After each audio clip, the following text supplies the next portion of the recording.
Sorry sir, நீங்க பேச ஆரம்பிக்கிறதுக்கு முன்னாடி ஒரு வாட்டி பயமா இருக்கே சார். காஸ்டியூம்லாம் என்ன சார்? எல்லாம் ப்ரமோஷனுக்காக தான். பின்னாடி கூட பிரிண்ட்லாம் பின்னாடி வருதா? வாவ், சக்தி திருமகன் செப்டம்பர் 19th அண்ணன். ஆனா ப்ரமோஷன்ல கூட எமோஷன் நீங்க வந்து அந்த ப்ரமோஷனை மறைக்கல தெரியுமாண்ணே? தேங்க்யூ. 19th மட்டும் நீங்க மறைக்கவே இல்லைண்ணே. சரி, எப்போ பார்த்தாலும் கையை விட வச்சுங்க. சூப்பர்ண்ணே. இங்கே எங்களுக்காக சக்தி திருமகன் படத்துக்காக வந்திருக்கக்கூடியவங்க அனைத்து மக்களுக்கும் என்னுடைய மனமார்ந்த நன்றி தெரிவிச்சுக்கிறேன். 25 படம் இது வரைக்கும் ஆயிருக்குன்னு சொல்கிறாங்க. என்னால் இப்போவும் நம்ப முடியல. இப்போ தான் ஜீவா சங்கரோட டைரக்ஷனில் நான் படம் ஷூட்டிங் ஆரம்பித்தோம். 5 படம். ஆக்சுவலி இந்த 25 படத்தோட கவுண்ட் வந்து பார்த்தீங்கன்னா ஃபுல்லாக ஹீரோ நடித்த படத்தெல்லாம் சேர்க்கல. அவங்க அந்த கிழக்கு கடற்கரை சாலையை பார்த்துருக்கீங்களா? நான் ப்ரொஃபஸராக ஆக்ட் பண்ணியிருப்பேன்ல, பார்த்துருக்கீங்கல்ல? ஆமாம். அந்த படம் ஆர்ட் ஸ்டுடியோவில் அப்பேர் பண்ணது, சாந்தனு படத்தில் தான் கெஸ்ட் ரோல் பண்ணது, சின்ன சின்ன படங்களில் நடித்த கெஸ்ட் பெர்ஃபார்மன்ஸ்லாம் சேர்த்து 25 கவுண்ட் வந்திருக்கு. ஐ திங்க் நான் வந்து ஒரு 20-19 பண்ணியிருப்பேன்னு நினைக்கிறேன். ஸோ எனிஹவ் எல்லா படமும் சேர்த்து 25 படமாக ஆயிடுச்சு. ஆமாண்ணே. அது 25வது படம் வந்து உங்கள் படமாக இருக்கும்னு சொல்லிட்டு நான் கண்டிப்பாக கனவுல கூட நினச்சி பார்க்கல பிரபு. அதான் நிறைய இடங்களில் சொல்லியிருக்கேன், நான் இது மாதிரி உங்கள் கூட ஒர்க் பண்ணுவேன்னு தெரியாமலே எல்லா இடத்துலையும் எனக்கு பிடிச்ச படம் வந்து அருவின்னு தான் சொல்லியிருக்கேன். அந்த மலைப்பு போகாத அளவுக்கு வாழும் ஒரு ஒண்டர்ஃபுல்லாக பண்ணியிருந்தீங்க. ஒரு நாள் நான் வீட்டில் இருக்கும்போது ஒரு மெசேஜ் வந்துச்சு. ஆக்சுவலாக அருண் பிரபு கிட்டேருந்து உங்களை பார்க்கணும் சார், உங்க கூட படம் பண்ணணும்னு சொல்லிட்டு. சத்தியமாக நம்பவே இல்லை பிரபு, நீங்கள் எனக்கு தான் மெசேஜ் பண்ணீங்கன்னு. விஜய் தேவரகொண்டா சில இன்டர்வியூவில் சொல்லியிருக்காரு, மச்சான் வா படம் பண்ணலாம் அப்படின்னு கேட்கும்போது, இல்லை மச்சான் நான் வரேன் மச்சான்னு சொல்லியிருப்பீங்க. நீங்கள் தான் வந்து பிஸியாக இருக்கேன், இல்லை அந்த கதை மேட்ச் ஆகலைன்ற மாதிரி உங்கள் பதிலெலாம் சொல்லியிருக்கீங்க. ஒருவேளை விஜய் தேவரகொண்ட அவருக்கு போகிற மெசேஜ் எனக்கு தெரியாமல் போட்டிங்களோன்னு நினச்சி பார்த்தேன். அப்புறம் நீங்கள் நேரில் வந்து பார்க்கும்போது கூட நீங்கள் கதை சொன்ன விதம், பர்சனாலிட்டி எல்லாத்தையுமே வந்து ரொம்ப மலைச்சு தான் பார்த்துட்டு இருந்தேன்.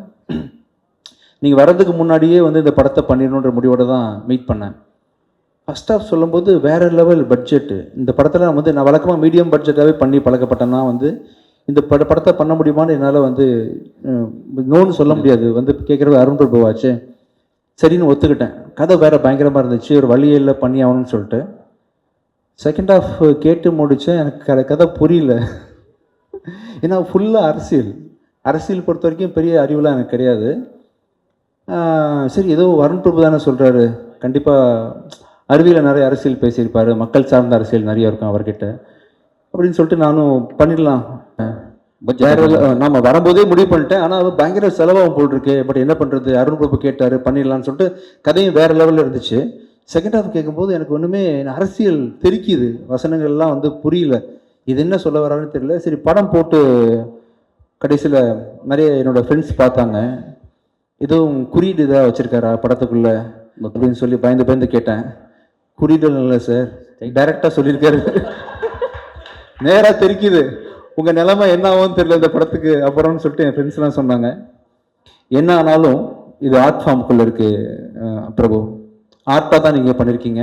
என்ன நீங்கள் எப்படி சொல்லியிருந்தாலும், எந்த கட்சியை பற்றி நீங்கள் என்ன பேசியிருந்தாலுமே இதை வந்து எல்லாருமே கண்டிப்பாக படமாக மட்டும்தான் பார்ப்பாங்க. நானும் அப்படி தான் பார்த்தேன். So one of the very important film in my career.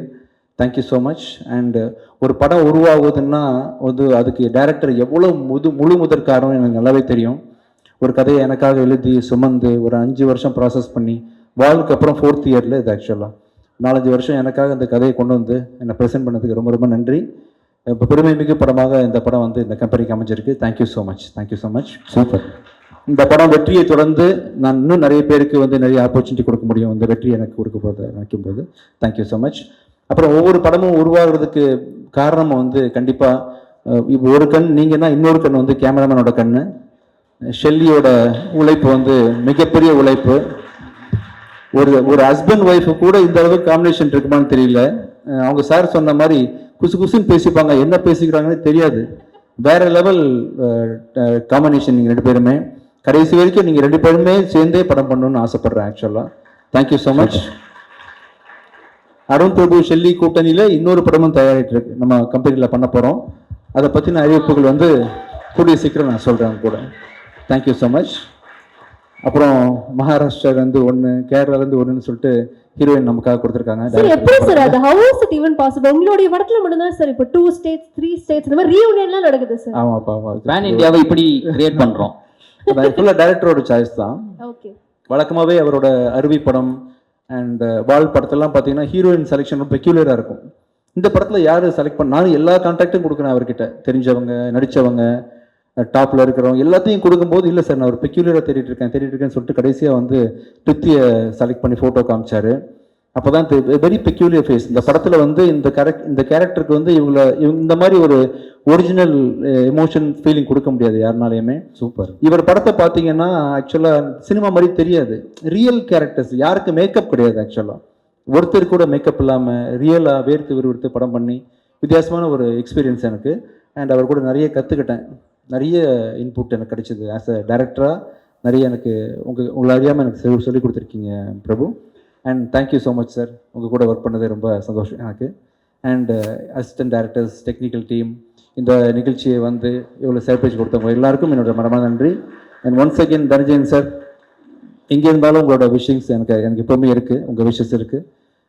Thank you so much sir. இந்த படத்துக்கு அப்புறம் நம்ம கம்பெனி இன்னொரு ஸ்டாண்டர்டுக்கு போவோம் நம்புகிறேன். தேங்க்யூ ஸோ மச் பிரபு. தேங்க்ஸ் அகேன் இங்கே வந்து இந்த விழாவை சிறப்பிச்சு கொடுத்த அத்தனை பேருக்கும் நன்றி. அண்ட் இன்னைக்கு வந்து முக்கியமான நாள் அப்படின்றதுனால நூறுசாமி அனௌன்ஸ் பண்ணிடலான்னு சொல்லிட்டு அனௌன்ஸ் பண்ணோம். நூறுசாமி வந்து மே மாதம் 1ஆம் தேதி திரைக்கு வரும். சசி சார் சொன்ன மாதிரி அது பிச்சைக்காரனோட ஒரு இன்ச்சாவது கண்டிப்பாக மேலே இருக்கும். Thank you so much. Thank you sir. ஆனால் உங்களை அப்படியே விட போகிறது கிடையாது. தனஞ்சயன் சார் பேசும்போது 2026 வந்து வேற பிளான்ஸ்லாம் இருக்காது சார் வந்து சொல்லுவார் அப்படின்னு ஒரு விஷயம் அப்படி சொல்லிட்டு போயிட்டாரு. ஆனால் அந்த 2026 வேற பிளான்ஸ்னா எங்கள் மைண்டில் என்னப்பா அப்படி ஒரு மாதிரி போயிடுச்சு. அது என்னன்னு தெரிஞ்சுக்கணும், மாதிரி கியூரியஸாக இருக்கு சார். வேற ஆங்கர் வச்சுக்கலாம் தான். இல்ல அந்த மாதிரி அது உங்களுடைய பிளான் எனக்கு தெரியும் கதிர்.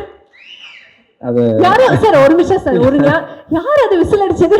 உனக்கு பிடிக்காதவங்க தான். அது நியாயமே கிடையாது சார். அது அரசியல் தான் அப்படின்னு நீங்கள் நினச்சிட்டு இருப்பீங்க இல்லையா? அது கிடையாது. அதெல்லாம் இல்லைங்க, எனக்கு அரசியலெல்லாம் இப்போதைக்கு ஆர்வம் இல்லை. அது வேற ஒரு பிளான். இப்போ நிறைய யங்ஸ்டர்ஸ்க்கு வந்து ஆப்பர்ச்சுனிட்டி கொடுக்கறதுக்காக நான் வந்து தேடி கால் இப்போ இன்ஃபேக்ட் நம்ம ரோமியோ டைரக்டர் விநாயக்கெல்லாம் நான் தான் கால் பண்ணி கூப்பிட்டேன், ஜோஷோவை கால் பண்ணி கூப்பிட்டேன். விஜயாண்டியோட தனிப்பட்ட பலத்தினால வந்து எனக்கு வந்து வருஷத்துக்கு ஒரு 4 படம் தான் ப்ரொடியூஸ் பண்ண முடியும், இல்லை அதிகபட்சம் 5 ப்ரொடியூஸ் பண்ண முடியும். பட் இன்னும் நிறைய பேருக்கு உதவி பண்ணணும், நிறைய புது இயக்குநர்களை ஊக்குவிக்கணும், நல்ல கண்டென்ட்டை நிறைய லாங்குவேஜஸில் கூட ப்ரொடியூஸ் பண்ணணும்னு ஆசை இருக்குது. அது தனியாக என்னால் பண்ண முடியாது. அதுக்கு வந்து பெரிய பலம் வேணும். அந்த பலம் வந்து தனியாக எனக்கு கிடைக்காது. அது விஜயாண்டி ஃபிலிம் கார்பரேஷன் வந்து பப்ளிக் லிமிட்டடாக மாறினா தான் கிடைக்கும். அப்படின்றதுனால 2027 வந்து விஜயாண்டி ஃபிலிம் கார்பரேஷன் வந்து பப்ளிக் லிமிட்டடாக மாறப்போகுது. தேங்க்யூ. அதான் super. Thank you. Sir I think this is why we celebrate யூன்னு நினைக்கிறேன். Thank you sir. இந்த படத்தினுடைய ட்ரெய்லர் பார்க்கும்போது 3 வார்த்தைகள் மட்டும் வந்தது, கேங்ஸ்டர், ஹஸ்லர் அண்ட் ட்ரிக்ஸ்டர் அப்படின்னு. இப்போ இந்த காஸ்ட் அண்ட் க்ரூல யாரு கேங்ஸ்டர், யாரு ஹஸ்லர், யாரு ட்ரிக்ஸ்டர்? நான் தான் சார். உங்களை தவிர சார், அது சொல்ல விட்டுட்டேன். இங்க உங்களை தவிர நம்மளுடைய காஸ்ட் அண்ட் க்ரூல வந்து எல்லாருமே அவரும் தான் சார். கேங்ஸ்டர் ஒருத்தங்க, ட்ரிக்ஸ்டர் ஒருத்தங்க, ஹஸ்லர் ஒருத்தங்க கொடுக்கறோம்னா என்ன சேர்க்க கூடாதா? உங்களை சேர்க்க கூடாது சார். நீங்க கேம்லயே இல்ல, ஆட்ட யாரெல்லாம் வச்சுக்கலாம் சொல்லுங்க நீங்க. ஆமா, யார் வேணா படத்துல 2 அழகான பொண்ணுங்க இருக்காங்க, அவங்களையும் சேர்த்துக்கணுமா அதுல? ஆமா சார். என்ன பிரபு என்ன சொல்றாங்க? அவங்கள பார்த்து எப்படி சொல்றது இந்த மாதிரி? என்ன பார்த்தே சொல்லுங்க. தேங்க்யூ ஸோ மச் வாய்சன், நல்லா பாடுனீங்கப்பா. தேங்க்யூ. ட்ரிக்ஸ்டர் கேங்ஸ்டர்லாம் நான் தான் ஆக்சுவலி திருடன் இருக்கிறதுலையே. நீ அங்கேருந்து செலக்ட் பண்ண சொல்றீங்களே எப்படி? அவங்கள பாவம்ப்பா கம்பேரிட்டிவ்லி. தேங்க்யூப்பா. Okay sir. இப்போ வந்து நான் வந்து சர்ட்டே கேட்டிருந்தேன், இந்த நியோ பொலிட்டிக்கல் ஃபிலிம் அப்படின்னா என்னன்னு உங்களுடைய பார்வையில சொல்லுங்க. நீங்க சொல்லணும்னு ஆசைப்படுறோம். நியோ பொலிட்டிக்கல் ஃபிலிம்னா வாட் இஸ் தட்? இது வரைக்கும் நீங்க பார்த்த அரசியல் படங்கள் எல்லாமே ரொம்ப புனையப்பட்டு ரொம்ப செயற்கையாக இருக்கும், ரொம்ப ப்ராக்டிக்கலாக இருக்கும். இப்போ நீங்கள் பார்க்கும்போது சினிமா பார்க்குற மாதிரி உங்களுக்கு தோணாது, ரொம்ப லைவாக இருக்கும். ஸோ மக்களோட வாழ்வியலை பேசுது. எனக்கு தெரிஞ்ச அரசியல் வந்து பார்த்திங்கன்னா ஏழை பணக்காரன் அவங்களுக்கு பெரிய வேறுபாடு இருக்குது. ஜாதி அரசியல் எனக்கு தெரியாது, மத அரசியல் எனக்கு தெரியாது. எனக்கு தெரிஞ்ச அரசியல் என்னோட படங்கள் எல்லாம் தொடர்ந்து அது இருக்கும், ஏழைங்களோட பிரச்சனை இருந்துகிட்டே இருக்கும். இவரோட அரசியலும் மறைமுகமாக அதை தான் சொல்ல வருது. இன்னும் மக்கள் சார்ந்த நிறைய பிரச்சனைகளை வந்து ஃப்ரண்ட்டில் வச்சு தைரியமாக பேசுனதுனால, அது இன்னும் யதார்த்தமான விதத்தில் பேசுனதுனால வந்து அது நியோ பொலிட்டிக்கல்னு அவர் கூப்பிட்றாரு. அதான் ரீசன். சார் இந்த படம் வந்து நிறைய பாலிடிக்ஸ் சார்ந்து இருக்கு. நீங்களுமே பேசும்போது ப்ராக்டிக்கல் பாலிடிக்ஸ் இதெல்லாம் சொன்னீங்க. 2026 பாலிடிக்ஸ் எப்படி இருக்குன்னு நீங்க நினைக்கிறீங்க? மக்கள் எதை விரும்புகிறாங்களோ அது மாதிரி இருக்கும்னு நினைக்கிறேன். தெரியல எனக்கு, இது மக்களோட சாய்ஸ் தான். நீங்களுமே ஃபிங்கர்ஸ் கிராஸ்டாக வச்சிருக்கீங்க எடுத்துக்கலாமா? Super sir. நீங்க பேசும்போதே வந்து உங்களுடைய முதல் படம் நான் பத்தி சொன்னீங்க. எனக்கு அது பேசும்போது நிச்சயமாக இந்த கேள்வி கேட்கணும்னு ஆசையாக இருந்தது. உங்களுடைய நடிகராக முதல் படம் அப்படின்னா நான், அது வந்து மியூசிக் டைரக்டராக 25th ஃபிலிம். இப்போ இது நடிகராக 25th ஃபிலிம், இல்லை நீங்க இசை அமைச்சிருக்கீங்க. இது எப்படி இருக்கு? ரொம்ப எனக்கே நம்ப முடியலங்க. ஆக்சுவலாக எனக்கு உண்மையிலே மியூசிக் கூட தெரியாதுங்க. ஒரு நம்பிக்கையோடு வந்துட்டேன் சென்னைக்கு. இந்த எறும்பு ஊற கழுத்தையும்ன்ற பழமொழி கேள்விப்பட்டிருக்கீங்களா? எனக்கு ஒன்றுமே தெரியாது. ஒரு சின்ன துளி வந்து ஒரு பெரிய பாறாங்கல்ல சொட்டு சுட்டா வருஷக்கணக்காக விழுந்தா இந்த பாறாங்கல்ல பெரிய ஓட்டை விழும் இல்லையா? அது மாதிரி நான் வந்து ஒன்றுமே தெரியாது தான். ஆனால் தொடர்ந்து ஒரு வேலையை தினைக்கும் செஞ்சுக்கிட்டே இருக்கேன். செய்கிறதுக்கான ரிசல்ட் தான் நீங்கள் வந்து மியூசிக்கில் பார்க்குறீங்க, நான் ஆக்டிங்கில் பார்க்குறீங்க. ஸோ இந்த இது வந்து நான் பெரிய சாதிச்சிட்டேன் அப்படின்றத நான் புகழ் வாங்கிக்க விரும்பலை. I still don't know. இதை பார்க்குறவங்க எல்லாருமே இப்போ ஆவரேஜாக இருக்கக்கூடிய ஒன்றும் தெரியாத விஜய் ஆண்டனி இவ்வளோ பண்ணும் பொழுது, இவ்வளோ மியூசிக் நாலேஜோடு நான் எவ்வளோ பண்ண முடியும், இவ்வளோ நடிப்பு திறமையோடு இன்னும் எவ்வளோ பண்ண முடியும்னு சொல்லிட்டு பல பேரை ஊக்குவிக்கும் இந்த விஷயம் அப்படின்றதுக்காக சொல்கிறேன். அண்ட் இந்த 25 இயர்ஸ் ஜேர்னின்றது பார்த்தீங்கன்னா தொடர்ந்து நான் செய்கிற அந்த முயற்சி, தெரிஞ்சுக்கணும் அப்படின்ற ஒரு மெனக்கெடல் தான் அப்படின்னு நினைக்கிறேன். ஆக்சுவலாக நிச்சயமாக சார், இன்னும் many more years to come. Sir அதே மாதிரி உங்களுக்கு பல பரிமாணங்கள் இருக்கு. இப்போ வந்து ஒரு டிரெக்டர் விஜய் ஆண்டனி சார்ட்ட ஒரு கேள்வி கேட்கணும்னு ஆசைப்படுறேன். டிரெக்டர் விஜய் ஆண்டனி அவர்களுக்கு நடிகர் விஜய் ஆண்டனி அவர்கள்ட்ட என்ன விஷயம் ரொம்ப பிடிக்கும்? நடிகர் விஜய் ஆண்டனியை பிடிக்காது எனக்கு ஆக்சுவலாக. சார் பிடிச்ச ஏதாவது ஒரு விஷயம் இருக்கும்ல? இல்லை, டைரக்டராக நான் வந்து என்ன பெருசாக காஸ்ட் பண்ண மாட்டேன். பட் அன்ஃபார்ச்சுனேட்லி பிச்சைக்காரன் பிராண்டுக்கு நான் நடித்தாதான் பிச்சைக்காரன் ஆகுதுன்றதுனால பிச்சைக்காரன் 2 என்ன வச்சு டைரக்ட் பண்ணிட்டேன். பிச்சைக்காரன் இல்லாமல் இன்னொரு கதை பண்ணுறதா இருந்தால் I will be definitely choosing somebody else. அதான் டைரக்டர் விஜய் ஆண்டனிக்கு வந்து விஜய் ஆண்டனி பற்றி என்ன ஒப்பீனியன். சரி அப்போ ஹீரோ விஜய் ஆண்டனி அவர்களுக்கு டைரக்டர் விஜய் ஆண்டனி அவர்கள்ட்ட பிடிச்ச ஒரு விஷயம் இப்படி கேட்கலாமா? Outstanding director. தேங்க்யூ. சரி சார், அப்புறம் இப்படி கேட்குறேன் சார், ப்ரொடியூசர் விஜய் ஆண்டனி அவர்களுக்கு டைரக்டர் விஜய் ஆண்டனி அவர்கள்ட்ட என்ன பிடிக்கும்? பொறுப்பு செலவு பார்க்க மாட்டான், அதான் பிரச்சனை. கண்ணு மண்ணும் தெரியாமல் செலவு பண்ணுவான், கேர் பண்ணிக்க மாட்டான் பட்ஜெட் பற்றி. கண்டென்ட் தான் முக்கியம் நினைப்பான். அதனால ப்ரொடியூசர் விஜய் ஆண்டனி. ஆமாம், கொஞ்சம் கவலை தான். Okay sir. சரி சார், நீங்கள் வந்து இப்போ ரொம்ப நேர்மையாக பதில் சொல்கிறீங்க. அதே மாதிரி உங்களுடைய மனசாட்சி இங்கே வந்தால் எப்படி இருக்கும் அப்படிங்கிறத பார்க்கணுன்னு ஆசைப்படுறோம். ஸோ நான் வந்து சில கேள்விகள் கேட்க போகிறேன். உங்களுடைய மனசாட்சியாக வந்து நம்மளுடைய கதிர் அவர்கள் இருக்க போகிறாங்க. ஸோ நீங்களும் ஒரு பதில் சொல்வீங்க. உங்களுடைய மனசாட்சி என்ன பதில் சொல்லுது அப்படிங்கிறத வந்து நாங்கள் கேட்டீங்க. மனசாட்சி அண்ணனோட மனசாட்சி க்ளோஸ். அப்ப இவ்வளவு நேரம் நான் தெரிய மாட்டேனா? கேட்டுடா, மனசாட்சி ரெடியா நீங்க? கண்டிப்பா. ஓகே. ஆனா உங்க மனசாட்சியா ஒரு 2 நிமிஷம் இருந்துக்கிறேன். சரிப்பா. சார் இப்போ வந்து ஒரு இசையமைப்பாளராக விஜய் ஆண்டனி அவர்களுடைய மியூசிக் வந்து 90s கிட்ஸ்க்கும் பிடிக்குது, ஜென்சிஸ்க்கும் பிடிக்குது இல்லையா? ஆனா இப்ப இருக்கக்கூடிய ஜென்சி மியூசிக் டைரக்டர்ஸ் 90s கிட்ஸ்க்கு பெருசா பிடிக்கிறது இல்லை. என்ன காரணம்? உங்களுடைய மியூசிக் படி எப்படி எல்லா ஆடியன்ஸையும் கவர் பண்ணுது? 90s கிட்ட நீ அதை சொல்லிடு, ஏன் பிடிக்கலன்னு. என்னுடைய மனசாட்சியா இல்ல, அவருடைய மனசாட்சியா? 90s கிட்ஸ்க்கு பிடிக்கலையா? உங்களுடைய மியூசிக் எல்லாருக்கும் பிடிக்குது சார். ஓகே. ஆனா 90s கிட்ஸ் அட்ராக்ட் பண்ற மாதிரி இப்ப இருக்கக்கூடிய மியூசிக் பெருசா இல்ல அப்படின்னு சொல்றாங்க. இல்ல, பிடிக்கத்தான் செய்யுது. நிறைய பேர் என்கரேஜ் பண்ணி கேட்குறோம். நம்ம அனிருத் மியூசிக் கேட்குறோம், இமான் மியூசிக் கேட்குறோம், சாய் பங்கர் கேட்குறோம். நல்லா தானே இருக்கு, எல்லாமே நல்லா இருக்கு. ஓகே. மனசாட்சி நீங்க அதான் நல்லா இருக்கு, அவரே சொல்லிட்டு அப்புறம் மனசாட்சி மட்டும் வேறையா சொல்ல போகுது. நல்லா இருக்கு, என்ன பார்த்து விடலான்னு பாக்குறியா? சரி, ஓகே சார். நீங்க வந்து நிறைய புது முகங்களை இன்ட்ரடியூஸ் பண்ணிட்டு இருக்கீங்க இல்லையா?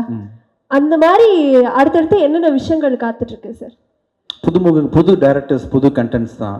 நிறைய பேர் வந்து முடிஞ்ச வரைக்கும் இந்த விஜய் கார்பரேஷன் ப்ரொடியூஸ் பண்ணுற படங்களில் 90% வந்து நியூ டைரக்டர்ஸ் இருக்கிறதுக்கு ட்ரை பண்ணுறேன். அதான் மனசில் இருக்குது இப்போதைக்கு. சார் இப்போ பொதுவாக சினிமான்னு எடுத்துக்கிட்டோன்னா சில டெர்மினாலஜிஸ்லாம் பயங்கர ட்ரெண்டாக இருக்குது. இப்போ ஃபார்ஸே வந்து ஒரு pan Indian film, universal film, இல்லை ஒரு யூனிவர்ஸ் கிரியேட் பண்ணுறது, மல்டிவர்ஸ் கிரியேட் பண்ணுறது, அந்த மாதிரி. ஸோ விஜய் ஆண்டனி அவர்களுடைய யூனிவர்ஸில் நீங்கள் ஒரு 4 நடிகர்களை வந்து உள்ளே சேர்த்து நடிக்கணும் அப்படின்னா அந்த 4 நடிகர்கள் யாராக இருப்பாங்க? கதிர் கண்டிப்பாக. கல்யாணியும் ஆக்ட்ரஸ் தானே, அதனால் உங்களையும் சேர்த்துக்கிறேன். Okay sir. 2 இது இல்லாமல் வேற யார் இருக்கா? இன்னும் 2 பேர் சொல்லணும் சார் நீங்க. 2 பொண்ணு சார், ஆமா. திருப்தி அண்ட் ரியா 2 பேர் வச்சுக்கலாம். இது எல்லாமே இப்படி ஆங்கரே ட்ரிக் பண்ற மாதிரி பதில் சொன்னா நாங்க எப்படி ரொம்ப இப்போ இதுக்கு மனசாட்சி என்ன பதில் சொல்றதுன்னு யோசி. ஓகே, மனசாட்சி சொல்லுங்க. நியாயமா பேசுறாரு, அப்புறம் என்னது கதிர்னு சொல்லிட்டாரு, அப்புறம் அதுக்கு மேல மனசாட்சி பேசுற வாய்ப்பே இல்லை.